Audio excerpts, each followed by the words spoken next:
Assalamualaikum warahmatullahi wabarakatuh. Perkenalkan, kami di sini akan menjelaskan mengenai materi paradigma Qur'ani dan modernitas beserta contoh-contoh nyatanya. Sebelumnya perkenalkan, nama saya Adi Farhan Arifin, NIM I04230009, Prodi Teknik Mesin. Perkenalkan, saya Ahmad Sarudin, NIM I04230008 dari kelompok 4 Prodi S1 Teknik Mesin. Assalamualaikum warahmatullahi wabarakatuh. Perkenalkan, nama saya Diaul Habibie Santoso, NIM I04230037 dari Prodi Teknik Mesin. Mata kuliah Pendidikan Agama Islam dengan dosen pengampu Dr. Habibie Muhammad Lutfi, SSM Hum, Universitas 11 Maret, Program Studi S1 Teknik Mesin. Paradigma Al-Quran. Yang pertama, pengertian paradigma.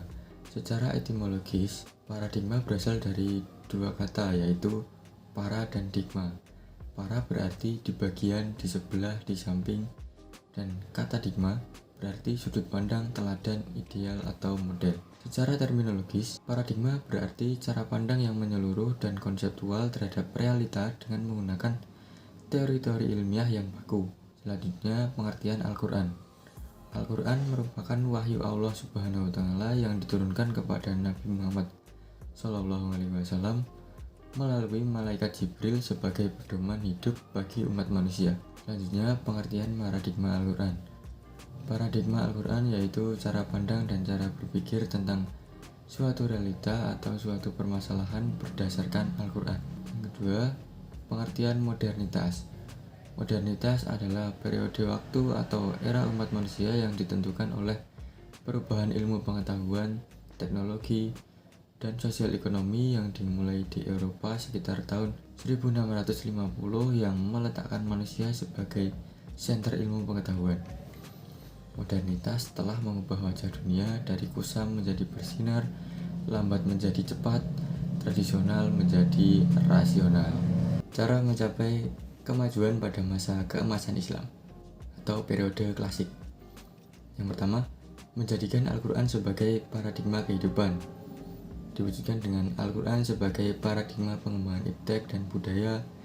Al-Quran dihadirkan untuk mengatasi segala problem umat muslim. Yang kedua, Nabi sebagai role model atau uswatun hasanah dalam mengimplementasikan Al-Quran. Diwujudkan dengan sahabat menjadikan Nabi sebagai panutan, kemudian tabi'in juga menjadikan Nabi sebagai panutan, Al-Quran dan hadis sebagai sumber ajarannya. Yang ketiga, umat muslim mementingkan penguasaan iptek. Ditunjukkan dengan yang pertama, khalifah mendukung kemajuan iptek. Kedua, khalifah menginstruksikan penerjemahan buku-buku ilmiah Yunani Romawi ke bahasa Arab. Yang ketiga, khalifah membangun pusat-pusat pendidikan dan riset seperti Bait Al-Hikmah. Yang keempat, khalifah mengapresiasi baik karya original atau terjemahan dengan imbalan emas. Yang kelima, masyarakat memuliakan ilmuwan dan ulama. Yang keenam, fatwa atau nasihat ulama ditaati masyarakat dan khalifah. Yang ketujuh, menjadikan kota-kota besar sebagai pusat keilmuan dan penelitian. Contohnya yaitu kota Baghdad. Yang kedelapan yaitu ilmu sebagai hiasan kehidupan. Contoh yang kami ambil dari materi paradigma Qur'ani dan modernitas salah satunya adalah kisah bahtera Nabi Nuh alaihissalam. Hal ini dijelaskan dalam surat Al-Ankabut ayat 15 yang artinya, maka kami selamatkan Nuh alaihissalam dan penumpang-penumpang bahtera itu, dan kami jadikan peristiwa itu pelajaran bagi semua umat manusia. Surat tersebut menjelaskan bahwa bahtera Nabi Nuh alaihissalam itu nyata, dan peristiwa ini menjadi pelajaran bagi seluruh umat manusia. Paradigma Al-Quran yang menjadikan landasan modernitas perkembangan kapal juga dibuktikan dengan Quran surat Yunus 101 yang artinya, perhatikanlah apa yang ada di langit dan di bumi. Tidaklah bermanfaat tanda-tanda kekuasaan Allah dan Rasul-Rasul yang memberi peringatan bagi orang-orang yang tidak beriman. Lalu juga surat Al-Baqarah ayat 164 yang artinya, sesungguhnya dalam penciptaan langit dan bumi, silih bergantinya malam dan siang, bahtera yang berlayar di laut membawa apa yang berguna bagi manusia. Dan apa yang Allah turunkan dari langit berupa air, Lalu dengan air itu dia hidupkan bumi sesudah mati dari keringnya, dan dia sebarkan di bumi itu segala jenis hewan dan pengisaran angin dan awan yang dikendalikan antara langit dan bumi. Sungguh terdapat tanda-tanda keesaan dan kebesaran Allah bagi kaum yang bertakwa. Hikmah Qur'ani dalam modernitas pada masa sekarang ini contohnya adalah perkembangan bahtera dari kisah Nabi Nuh alaihissalam pada kapal modern. Sebelum munculnya teknologi transportasi laut pada masa itu, Allah Subhanahu wa Ta'ala mengajarkan kepada Nabi Nuh alaihissalam cara membuat kapal.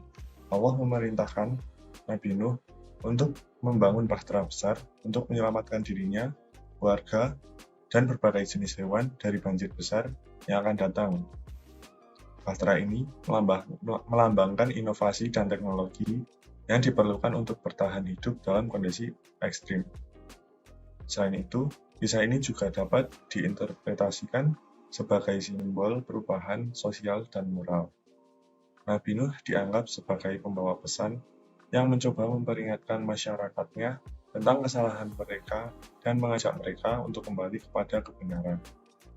Ini mencerminkan konsep modernitas, di mana perubahan sosial dan moral sering diilhami oleh pemimpin atau individu yang mencoba memperbaiki masyarakat.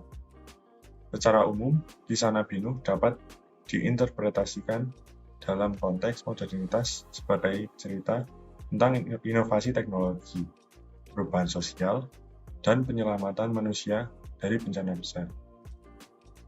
Sekian yang dapat kami sampaikan. Apabila ada kekurangan, mohon dimaafkan. Wassalamualaikum warahmatullahi wabarakatuh.